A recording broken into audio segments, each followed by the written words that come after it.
Um jogo muito fraco, Edu e amigos da Bandeirantes, tecnicamente, que melhorou um pouco na segunda etapa, né? Tem que dizer isso, a bem da verdade. Botafogo com uma bola na trave. A Ponte teve lá uma chance interessante com o Fábio Sanches, numa bola parada. O zagueiro do Botafogo tirou ali, parece que ela tinha o endereço. Depois teve aquela bola metida para o Eliel, e ele poderia sim ter progredido com ela, bateu da entrada da área, o goleiro pegou em dois tempos, né?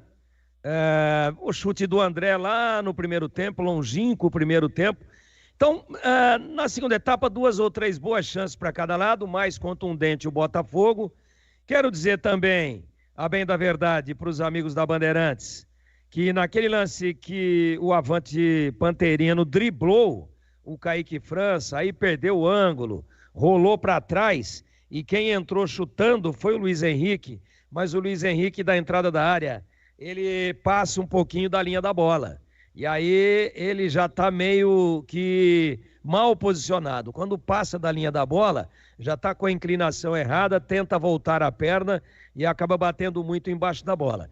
Nesse lance do drible para cima do goleiro da Ponte, quem perde essa disputa de bola, porque é uma bola longa, aérea, e ela vai no setor do Mailton. E o Mailton não disputa, ele não compete, ele vai sem nenhuma convicção para o lance. Sequer a falta ele comete em cima do zagueiro do Botafogo. E aí, essa bola é cabeceada e é servida para o jogador que sai cara a cara.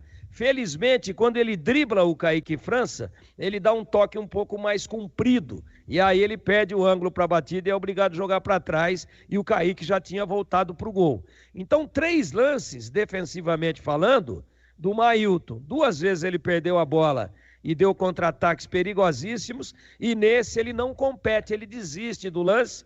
Bota a mão na cintura depois que o zagueiro do Botafogo cabeceia para que o companheiro entre em progressão e invada a área da Ponte, e ele desiste do lance com a mão praticamente na cintura, assistindo o desfecho da jogada. Então, detalhes de uma partida que mostrou o Botafogo ligeiramente superior à Ponte, o Botafogo rondando um pouco mais a linha de grande área da Ponte, e o Botafogo, sobretudo no segundo tempo, com três oportunidades para fazer o gol e não fez.